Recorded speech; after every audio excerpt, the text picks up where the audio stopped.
berkat-berkatnya pada siang hari ini kita bisa berkumpul dalam acara diseminasi modul 1.4 tentang budaya positif. Salawat serta salam senantiasa kita curahkan pada junjungan kita Nabi Agung Muhammad Sallallahu Alaihi Wasallam. Semoga kita mendapatkan syafaatnya di yaumul qiyamah. Allahumma amin.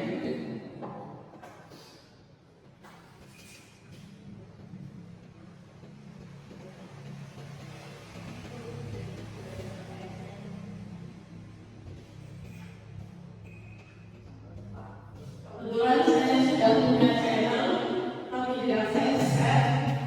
Itu di bagian channel, kalau nanti ada program yang berikutnya bisa melihat contoh dari saya walaupun masih sedang belajar.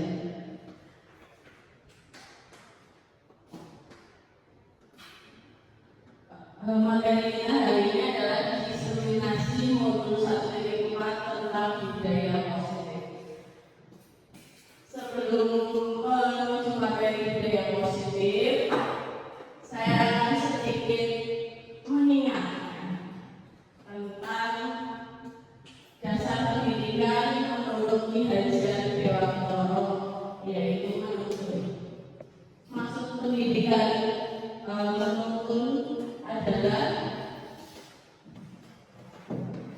menuntut segala modal yang ada pada anak-anak agar mereka dapat mencapai keselamatan dan kebahagiaan yang setinggi-tingginya baik sebagai manusia maupun anggota masyarakat.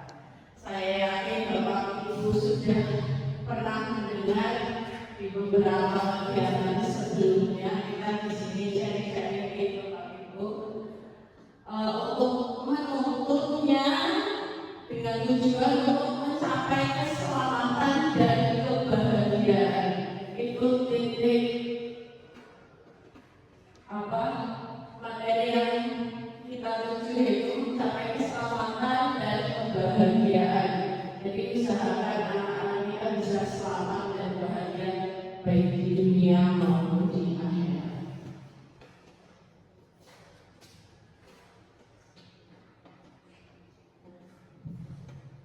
Kita masuk ke materi disiplin positif. Budaya positif yang sebelumnya ada materi disiplin positif, motivasi perilaku dan lain-lain. Seorang guru yang baik harus memiliki kemampuan dalam mewujudkan budaya positif di sekolah. Budaya tersebut dapat dijalankan dengan menerapkan konsep-konsep inti seperti pada materi berikut. Yang pertama adalah disiplin positif, kedua motivasi perilaku manusia, ketiga posisi kontrol guru, keempat hubungan dasar manusia, kelima nilai kebajikan dan keyakinan sekolah atau kelas. Selanjutnya segitiga restitusi.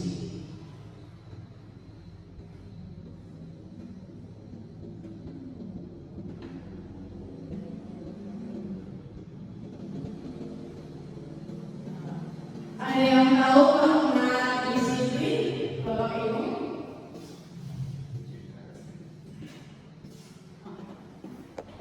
Monggo, Pak.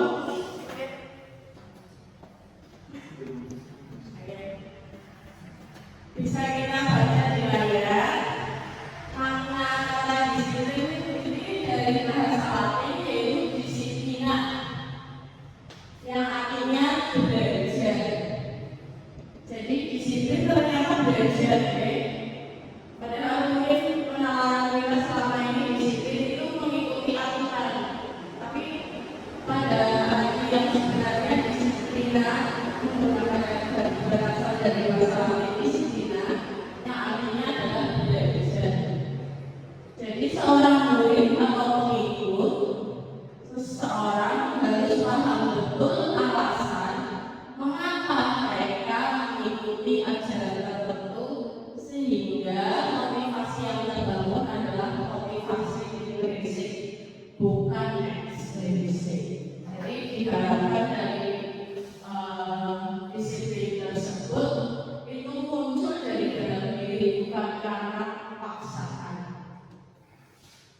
paksaan deh. Iya. Dengan kata lain, di sini juga mempelajari bagaimana cara kita mengontrol diri dan bagaimana menguasai diri untuk memilih tindakan yang mengacu pada nilai-nilai yang kita hargai. Diharapkan disiplin itu muncul dari dalam diri, bukan karena paksaan, bukan karena takut hukuman dan lain sebagainya. Jadi sebelum menerapkan disiplin itu sebaiknya murid-murid kita tahu mengapa kita harus menerapkannya, alasannya apa. Jadi nalarnya kita apa? Lanjut.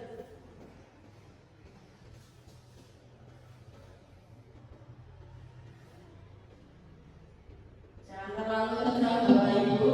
Ini untuk lebih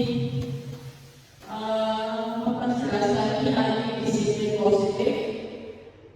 Disiplin positif adalah cara penerapan disiplin yang mengajarkan anak bertanggung jawab dan menumbuhkan kesadaran diri dan nilai-nilai kebajikan.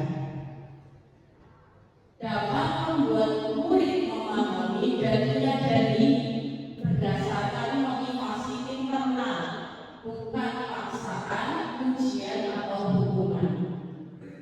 Selanjutnya, lebih ke arah disiplin diri yang dapat mengontrol diri dalam melakukan segala tindakan. Jadi pada materi ini saya mendapatkan informasi bahwa sebisa mungkin anak-anak itu melaksanakan disiplin itu bukan karena mendapatkan penghargaan ataupun ujian atau karena takut hukuman, tapi sebisa mungkin menanamkan disiplin karena alasannya kita gali dari dalam diri siswa begitu. Sebisa mungkin mengurangi penghargaan dan ujian atau pengajian seperti itu.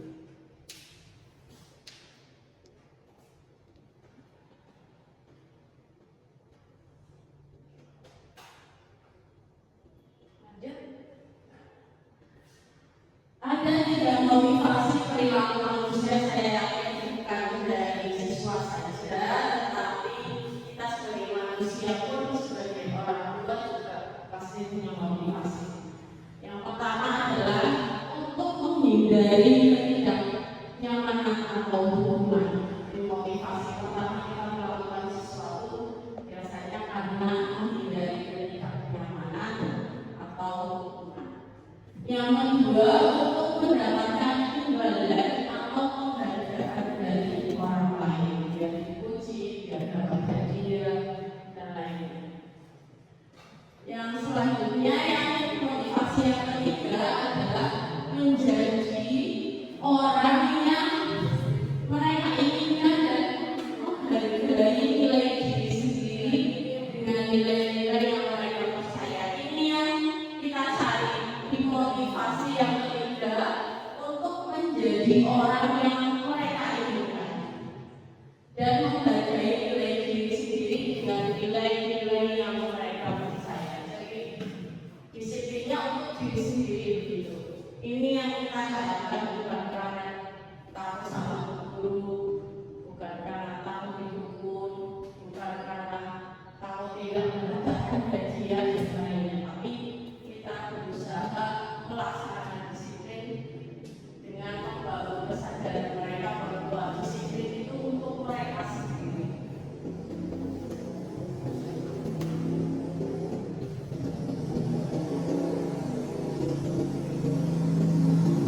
Saya yakin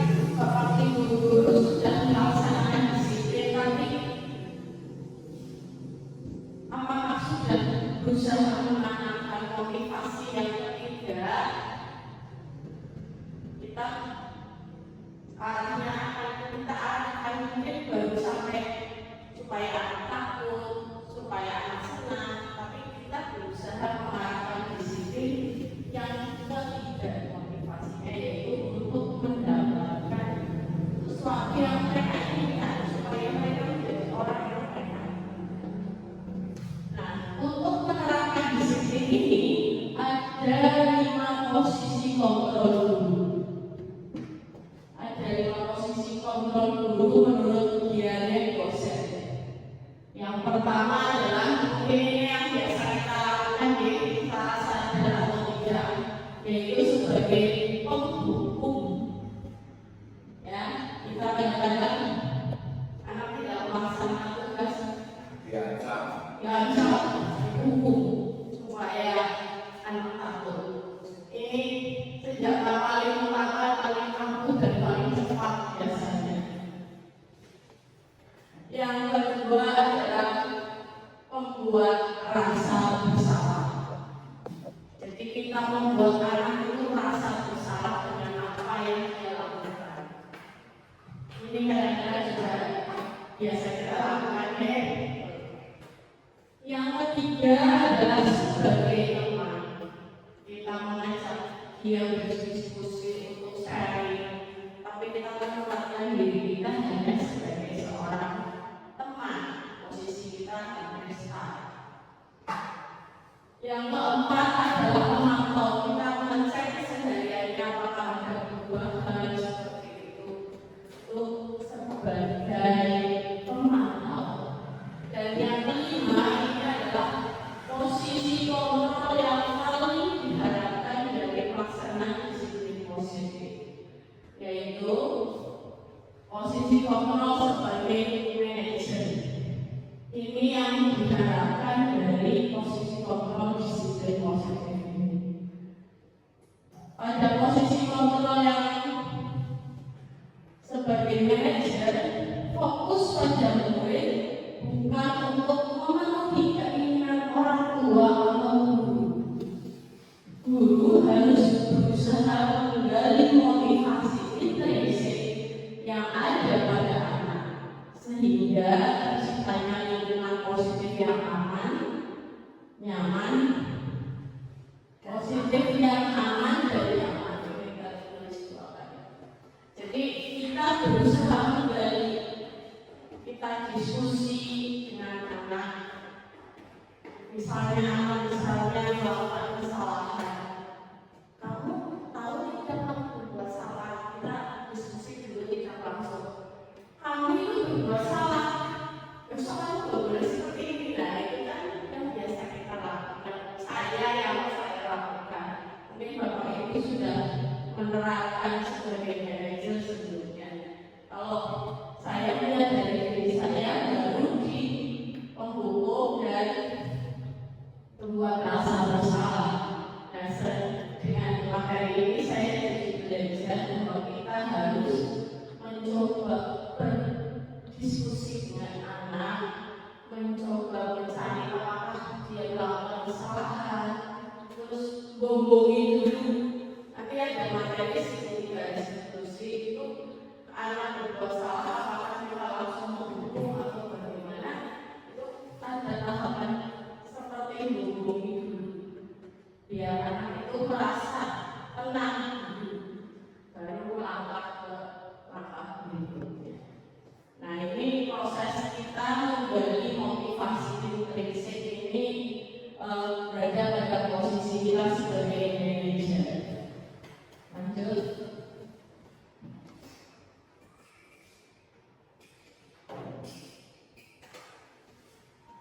Ada kebutuhan dasar manusia dan apa saja Bapak Ibu sudah ada di layar.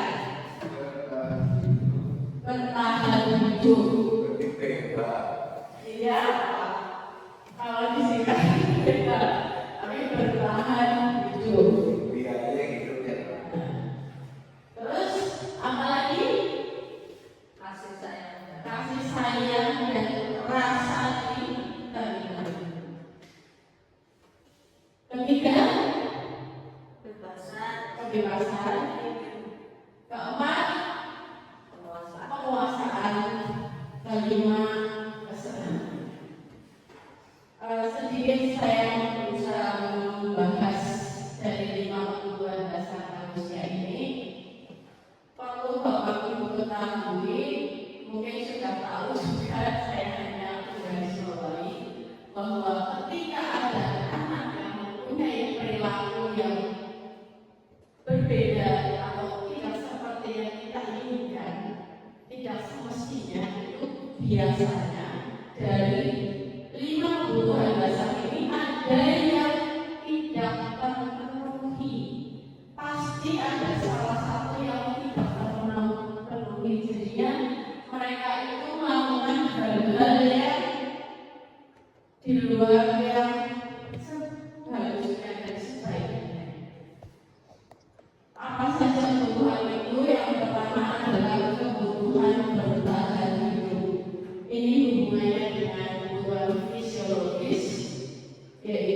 kesehatan, rumah, makanan. Ini penting sekali untuk anak-anak kita. Kadang-kadang yang tidak terpenuhi ini juga sangat fatal nih, karena kebutuhan pokok. Yang kedua adalah kasih sayang dan rasa diterima. Ini berhubungan dengan kebutuhan psikologis, kebutuhan untuk disayangi dan diterima, meliputi kebutuhan akan hubungan dan koneksi sosial, kebutuhan untuk memberi dan menerima kasih sayang. Kadang-kadang kita ketemu murid yang tempe sekali dan pengen didengarkan cerita sendiri. Guru, aku kan dari sini mau ada acara lagi, gitu kan? Nah, kadang-kadang mereka itu kurang didengar di rumahnya, makanya di sekolah mereka cari perhatian bapak ibu. Ini kebutuhan kasih sayang dan rasa diterimanya mungkin masih kurang ketika di rumah. Terus kebutuhan yang ketiga ini penguasaan atau kebutuhan pengakuan atas kemampuan. Kebutuhan ini berhubungan dengan kekuatan untuk mencapai sesuatu, menjadi kompeten, menjadi terampil jika akui atas prestasi. Jadi kadang-kadang kita juga melihat anak itu yang sudah pintar sekali, tapi pokoknya harus aku yang ini, harus aku yang kelihatan. Nah, ini berhubungan dengan kebutuhan kekuasaan. Jadi anak ingin terlihat lebih dibandingkan dengan yang lain. Ini adalah kebutuhan kekuasaan. Yang selanjutnya adalah kebutuhan kebebasan. Kadang-kadang anak maunya sendiri. Ada yang ingin mainan di luar, kadang-kadang bosan sendiri aja di kelas.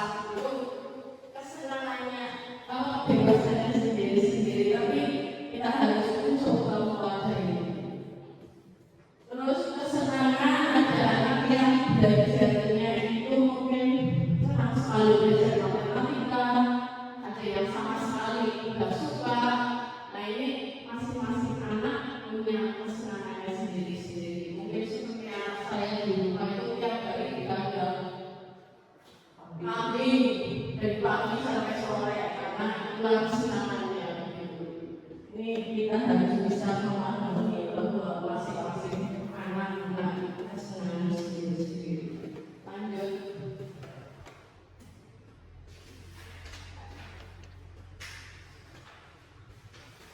Nah, supaya tidak mengantuk, kita coba untuk senang dulu sih Bapak Ibu.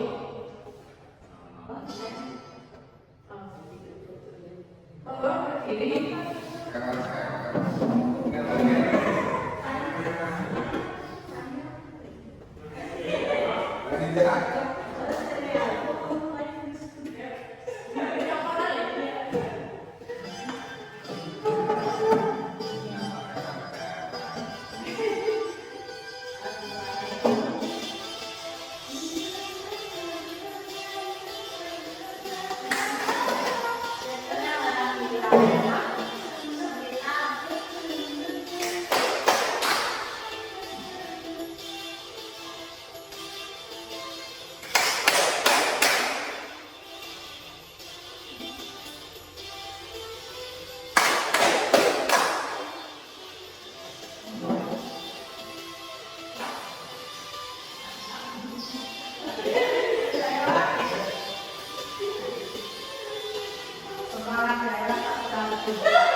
Itu adalah contoh dari nilai-nilai kebajikan yang kita berusaha tanamkan. Ada banyak sekali Bapak Ibu.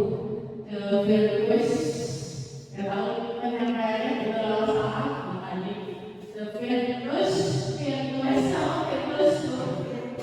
Virtuous project, proyek nilai-nilai kebajikan. Ada peduli, rajin, berniat, usia dan sebagainya. Itu banyak sekali nilai-nilai yang bisa kita terapkan dalam pelaksanaan budaya positif.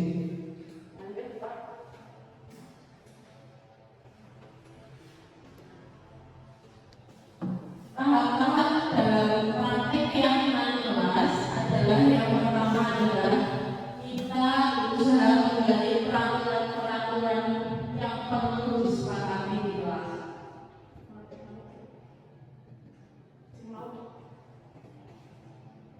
Nah, prakteknya menggali peraturan-peraturan yang perlu kita sepakati di kelas. Pertama, guru memberikan pengantar atau aktivitas awal untuk mengantarkan anak supaya bisa berdiskusi. Yang kedua, menciptakan suasana pendapat yang nyaman untuk peserta. Tiga, mendengarkan pendapat atau peraturan dari peserta. Jadi mempersilahkan peserta untuk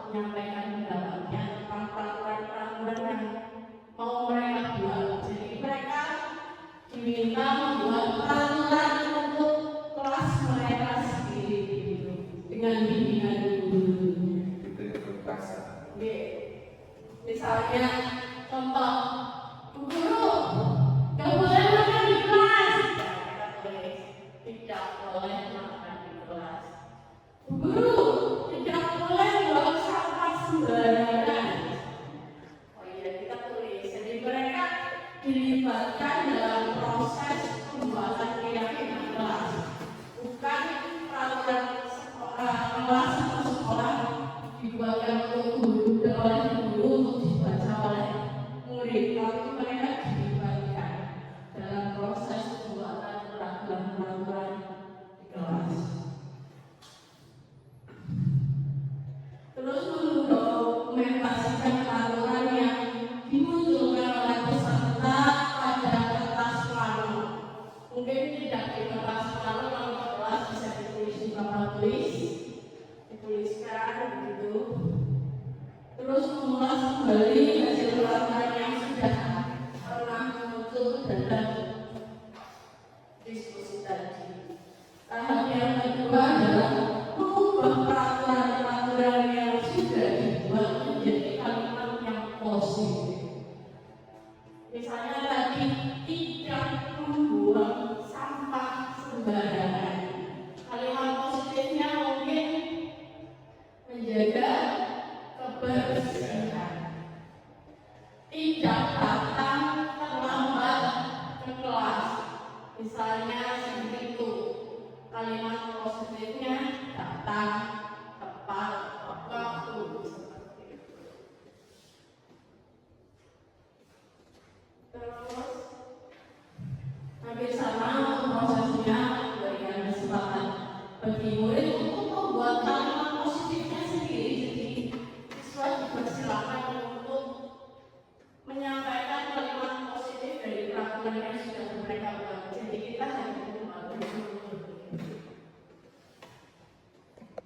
pada tahap ketiga, menyalurkan peraturan-peraturan yang sudah dibuat menjadi nilai-nilai kebajikan atau keyakinan. Menyalurkan bukan mencarikan, iya, mencarikan tadi sudah disampaikan nilai-nilai kebajikan yang sudah ada.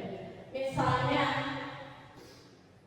tidak membuang sampah pada tempatnya. Misalnya membuang sampah pada tempatnya. Nilai kebajikan yang bisa kita angkat adalah kebersihan. Kita tuliskan di kertas planonya kebersihan. Datang atau mengerjakan tugas dengan sungguh-sungguh. Misalnya nilai kebajikan yang bisa kita angkat adalah bertanggung jawab. Misalnya seperti itu. Anak diajak diskusi untuk mencari nilai kebajikan yang ada dalam peraturan kelas yang sudah ditetapkan. Tahap yang keempat adalah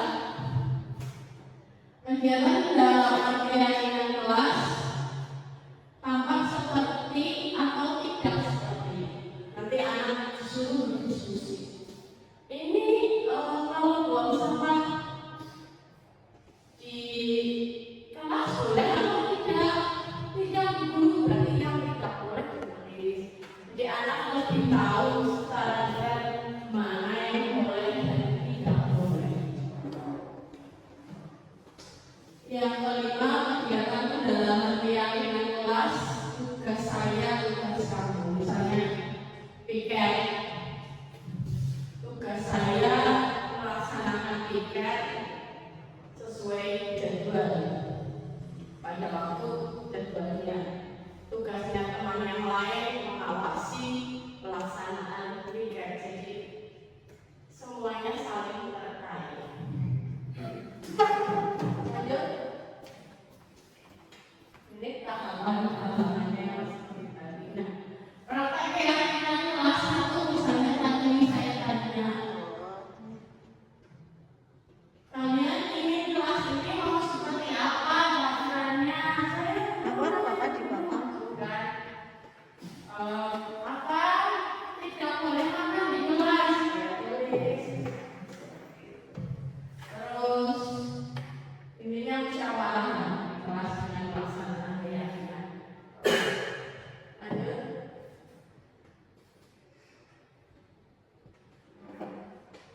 kita tuliskan, berhubung saya kelas 1, saya mau buatkan kertas post-it, ya namanya ya, yang itu ditempel-tempel, tidak memungkinkan karena kelas 1. Saya tuliskan, anak-anak belum bisa tulis sendiri.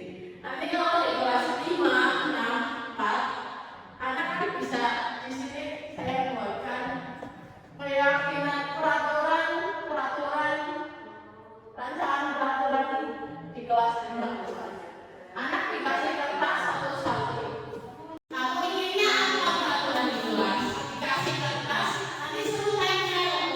Jadi mereka dapat bisa menggunakan kertas itu untuk ditempelkan atau bisa secara lisan seperti itu.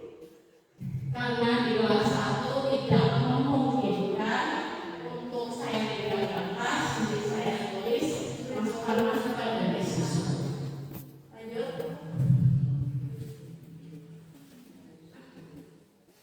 Nah, setelah terjadi kesepakatan kelas, kita bisa melanjutkan dengan membuat poster keyakinan kelas atau kesepakatan kelas. Contohnya poster kesepakatan kelas 1 yang sudah terjadi ini, yang sudah disepakati, misalnya berdoa sebelum dan sesudah belajar. Kita buatkan poster, nanti bisa ditempel. Melangkah apa bisa, kalau itu sudah lancar, saya yakin bisa di print, ditempel, atau dibuatkan benar-benar juga bisa. Disiplin atau datang tepat waktu, mengerjakan tugas dengan tanggung jawab, menjaga kebersihan, melakukan budaya 5S. Nah, ini hasil kesepakatan tadi bisa kita buatkan poster dengan kreativitas Bapak Ibu semua, terus kita print, kita tempel untuk mengingatkan murid bahwa kita harus melaksanakan apa yang sudah kita sepakati bersama. Lanjut.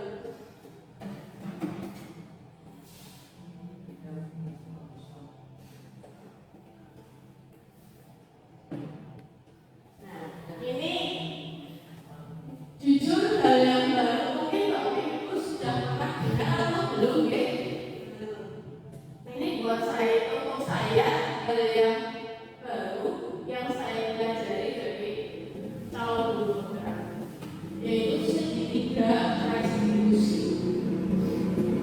Adalah suatu proses menciptakan kondisi bagi untuk memperbaiki kesalahan mereka sehingga mereka bisa kembali pada kelompok mereka dengan karakter yang lebih kuat.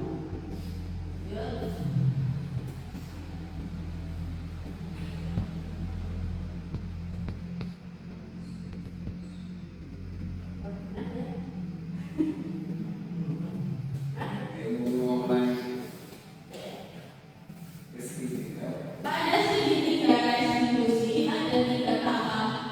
Yang pertama adalah menstabilkan identitas.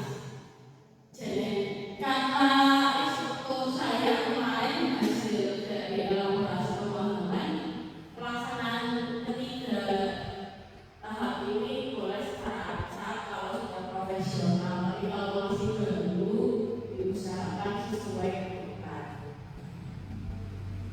Untuk tahap pertama adalah menstabilkan identitas atau stabilize the identity. Bagian dasar dari segitiga ini bertujuan mengubah identitas anak dari orang yang gagal karena melakukan kesalahan menjadi orang yang sukses.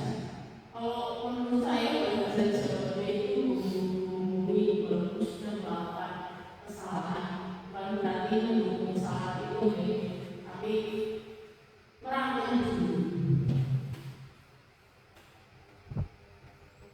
Dicontohkan dengan kalimat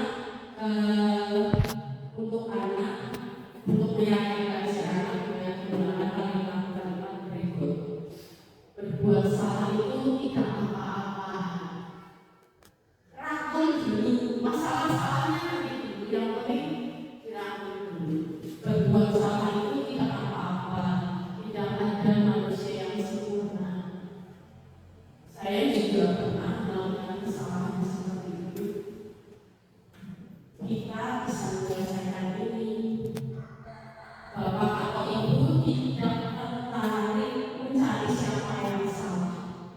Tapi kalau ingin mencari solusi dari permasalahan, kamu berhak merasa apakah kamu sedang menjadi teman yang baik untuk dirimu sendiri,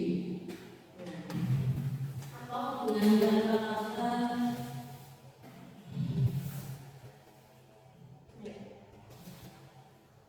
ya itu kata-katanya berbuat salah. Contoh yang biasa pernah saya berikan saya dan berbuat salah itu tidak apa-apa, itu hal yang manusiawi. Jadi ketika anak berbuat salah, kita akan dulu dengan menstabilkan identitas supaya anak saya stabil, jangan terus langsung takut atau bagaimana. Dan tahap selanjutnya adalah validasi tindakan yang salah. Validasi tindakan yang salah ini bertujuan untuk memahami kebutuhan dasar apa yang mendasari sebuah tindakan. Kita akan bisa menemukan cara-cara paling efektif untuk memenuhi kebutuhan tersebut. Contohnya dengan kata-kata, padahal kamu bisa melakukan hal yang lebih buruk dari ini, misalnya pertemanan untuk belajar. Nah, dia berusaha untuk agak benar kalau kamu sebenarnya sudah termasuknya juga sudah bisa berusaha menahan emosi, masih dihubungi, tapi kamu bisa melakukan hal yang lebih buruk, tapi kamu termasuk sudah di depan ini sudah bisa menahan emosi. Kamu pasti punya alasan mengapa melakukan hal itu. Kita sudah bilang begitu. Selanjutnya, kamu harus berada pada dirimu sendiri karena kamu mampu melindungi sesuatu yang penting buatmu. Misalnya berantem, wah kamu termasuknya sudah berusaha melindungi diri sendiri. Kita katakan seperti itu, jadi jangan langsung ucap baik. Misalnya itu saya ya, dulu saya seperti itu. Kamu boleh mempertahankan sikap itu, tapi kamu harus menambahkan sikap yang benar. Nah, pada tahap ketiga, menanyakan keyakinan. Menanyakan keyakinan setelah kita berada di itu contoh kita mencari solusi dari permasalahan yang sudah mereka perbuat. Apa yang kita percayai sebagai kelas atau benar. Kamu kan tahu kita sebagai anak kelas 1 kelas harusnya bagaimana.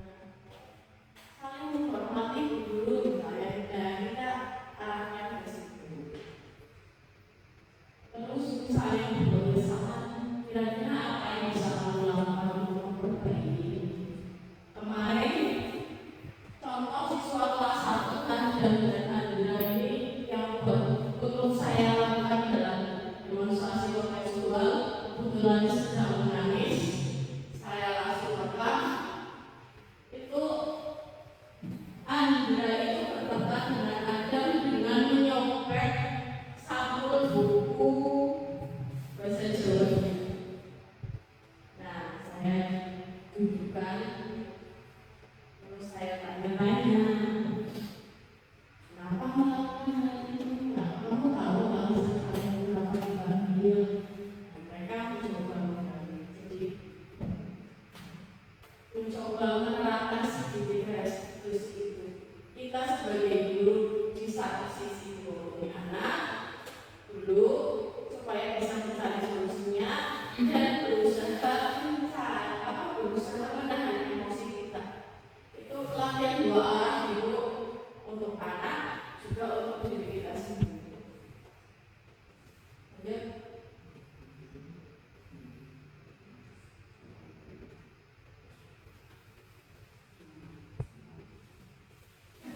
Kasus yang kedua ini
kesimpulan dan keterkaitan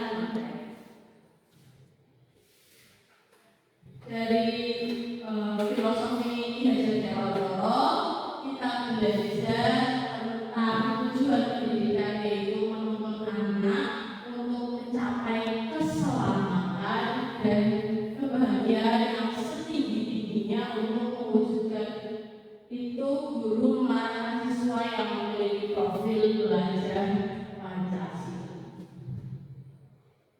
Guru sebaiknya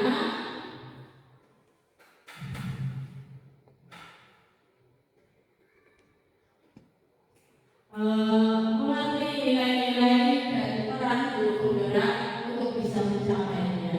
Saya rasa nilai-nilai guru penggerak ini bukan hanya dimiliki oleh guru penggerak saja, karena nilai-nilainya sangat bagus, itu dimiliki oleh setiap guru sebenarnya, bukan hanya guru penggerak seperti perpusat pada siswa, kolaboratif. Saya yakin semua guru bisa memiliki nilai-nilai itu. Dari tujuan pendidikan tersebut, sekolah membuat visi sekolah yang disesuaikan dengan program alam dan zaman. Kemarin sudah membuat visi sekolah yang disesuaikan dengan lingkungan dan zamannya anak, dan visi itu terarah dan terukur dengan harapan bisa dicapai. Untuk mencapainya diperlukan prakarsa-prakarsa perubahan menggunakan pendekatan upaya yang inisiatif sudah saya sampaikan kemarin pada pembimbingan ibu untuk bisa mencapai visi-visi. Visi kan besar.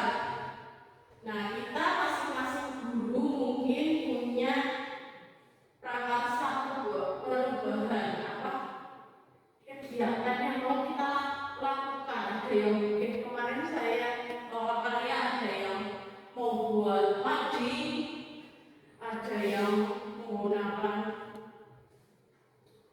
pendekatan yang menggunakan religius, kebiasaan religius, ada yang seperti saya membuat matematika, dan yang lain. Masing-masing guru punya kesempatan yang sama untuk melakukan hal itu. Jadi satu sekolah itu bisa punya prakarsa perubahan banyak sekali dari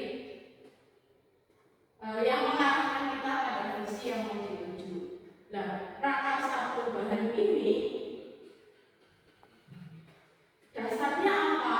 Dari kemampuan kita, nilai-nilai yang kita punya, nilai-nilai positif. Jadi bukan berasal dari kekurangan, tapi kelebihan. Misalnya Pak Asis pintar menyanyi, saya mau buat prakarsa perubahan, kira-kira berprestasi dalam juara lomba menyanyi. Pak Sigit pintar dalam kepramukaan, Pak Sigit mau buat prakarsa perubahan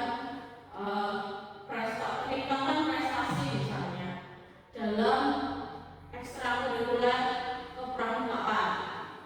Pak Dana pintar main sepak bola, bahkan mendapatkan juara. Nah, dia punya visi mungkin untuk membuat prakarsa perubahan, meningkatkan prestasi anak dengan ekstrakurikuler sepak bola. Jadi masing-masing guru bisa membuat prakarsa perubahan yang dasarnya adalah kekuatan yang dimiliki, bukan dari kekurangan.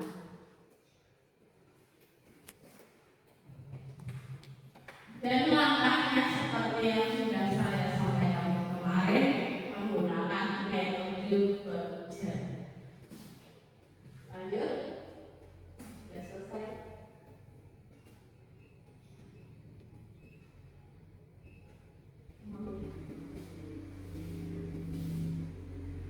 Pada pelaksanaan prakarsa perubahan, dari prakarsa perubahan yang sudah dibuat Pak Asis, misalnya Pak Sigit, saya, Bu Tati, Pak Danang, sekaligus menggali nilai-nilai kebajikan yang bisa kita bawakan dalam rangka perubahan tersebut. Contoh, Pak Dana dengan ekstrakurikuler sepak bolanya dia itu menanamkan nilai kebajikan sportif, mandiri, anak bisa pakai sepatu sendiri yang tadinya kelas 1, 2, karpet kalau pernah memakai pakai ya. Nah misalnya lagi Pak Aziz melatih kepercayaan diri, Pak Sigit dengan melatih kepramukaan, melatih kemandirian, media sosial, karena bergaul dengan temannya dan lain sebagainya. Jadi dalam proses pelaksanaan prakarsa perubahan itu kita bisa menyampaikan nilai-nilai kebajikan yang tentunya selaras dengan profil pelajar Pancasila.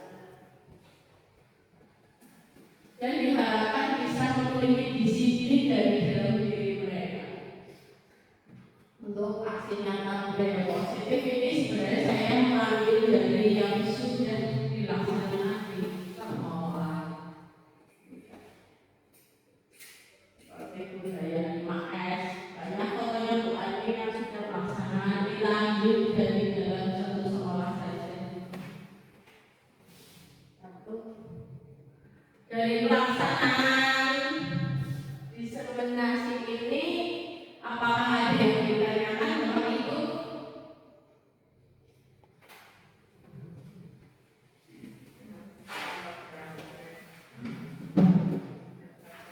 Monggo mau ada tanggapan, pertanyaan. Kalau pertanyaan jangan yang sulit-sulit, monggo. Karena saya juga baru belajar, semoga bisa melaksanakannya seperti itu dengan rutin. Karena pada sejadinya diskusi ini dan contoh budaya positif ini, saya juga masih belajar dalam proses kegiatan guru calon guru berat ini. Sudah tidak ada lagi yang ditanyakan? Ada tanggapan monggo? Oh belum. Oke.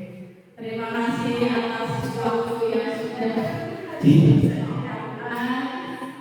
Berkenan untuk mendengarkan saya yang masih belajar, yang saya yakin ilmunya dibandingkan dengan Bapak Ibu yang sudah berpengalaman panjang.